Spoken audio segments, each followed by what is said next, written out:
બેચરાજી પથકના રામપુરાથી રાંદેજને જોડતો મુખ્ય માર્ગ લાંબા સમયથી અત્યંત બિસ્માર હાલતમાં ફેરવાઈ જતા સ્થાનિક ગ્રામજનો, ખેડૂતોને શાળાએ જતા વિદ્યાર્થીઓમાં તંત્ર સામે આક્રોશ જોવા મળી રહ્યો છે। આ રસ્તાની ભયાનક સ્થિતિને કારણે આ રૂટ પર દોડતી એસટી બસ સેવાઓ પણ સંપૂર્ણપણે બંધ થઈ ગઈ છે, જેના વિરોધમાં રામપુરા, કાનપુરા, તેજપુરા અને રાંદેજ ગામના લોકોએ રસ્તા પર ઉતરીને બેનરો સાથે ઉગ્ર વિરોધ પ્રદર્શન કર્યું હતું અને વહેલી તકે આ રસ્તાનું સમારકામ કરી બસ સેવા પુનઃ શરૂ કરવાની માંગ કરી છે।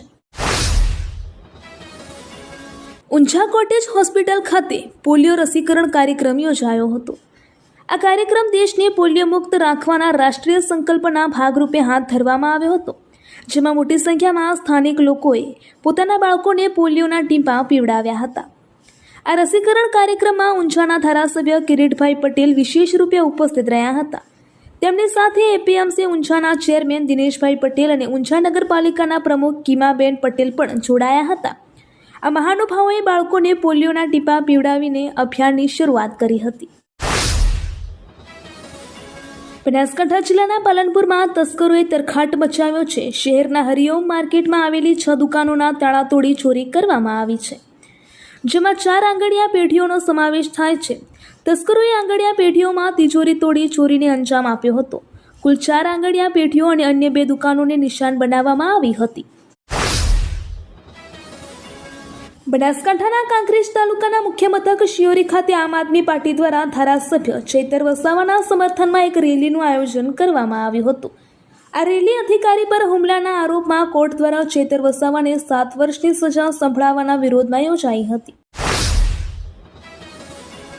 બનાસકાંઠા જિલ્લાના સુપ્રસિદ્ધ યાત્રાધામ અંબાજી અને તેની આસપાસના વિસ્તારોમાં મોડી સાંજે વરસાદ શરૂ થયો છે।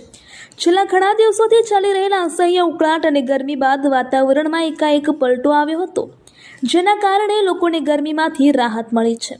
હવામાન વિભાગની આગાહી મુજબ મોડી સાંજે આકાશ કાળા ડિબાંગ વાદળોથી ઘેરાયું હતું। વીજળીના કડાકા ભડાકા સાથે પથકમાં ધીમી ધારે વરસાદની શરૂઆત થઈ હતી। આ વરસાદને કારણે સમગ્ર વાતાવરણમાં આહલાદક અને ઠંડુગાર બની ગયું હતું। દાંતીવાડા તાલુકાના આરખી ગામે હાઈવે પર થયેલા કાર અકસ્માતમાં 13 વર્ષીય સગીરનું મૃત્યુ થયું છે। આ ઘટના શનિવારે બપોરે બની હતી।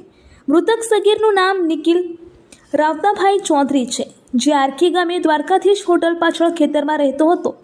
શનિવારે તે સરકારી પ્રાથમિક શાળામાંથી છૂટ્યા બાદ કોઈ કારણસર ગામમાં ગયો હતો। પાટણ જિલ્લાના બાલેસણા પોલીસ સ્ટેશનની હદમાં આવેલા હાજીપુરા ગામે સામાજિક વૈષમ્યની એક આઘાતજનક ઘટના સામે આવી છે। ગત 27 જૂન 2026ના રોજ રાત્રે આશરે 9 વાગ્યાના સમયે પટણી સમાજના એક યુવાનના લગ્નનો વરઘોડો ઠાકોર સમાજના મહોલ્લા પાસેથી પસાર થઈ રહ્યો હતો, ત્યારે તમે દેવી પૂજક થઈને અમારા મહોલ્લામાંથી વરઘોડો કેમ કાઢો છો તેમ કહી ઠાકોર સમાજના 5 શખ્સોએ વરરાજાને ઘોડા પરથી નીચે પછાડી દઈ તેમને સૂટ ફાડી નાખ્યો હતો। અંબાજીના શાંતિ નિકેતન સ્કૂલ પાસે આવેલ પંચમુખી કોમ્પ્લેક્સમાં ભૂગર્ભ ગટરની લાંબા સમયથી ચાલી આવતી સમસ્યાના નિરાકરણ માટે કામગીરી શરૂ કરવામાં આવી છે। સ્થાનિક સ્થળ પર હાજર રહીને આ કામગીરીનો પ્રારંભ કરાવ્યો હતો। આ વિસ્તારના વેપારીઓ અને સ્થાનિક રહીશો ભૂગર્ભ ગટર લાઇન ચોકઅપ થવા અથવા તકનીકી ખામીના કારણે ગટરના પાણી ભરાવા અને દુર્ગંધની સમસ્યાથી પરેશાન હતા। આ સમસ્યા સ્થાનિકો માટે ભારે હાલાકીનું કારણ બની ગઈ હતી અને લાંબા સમયથી વિવાદનો મુદ્દો હતી।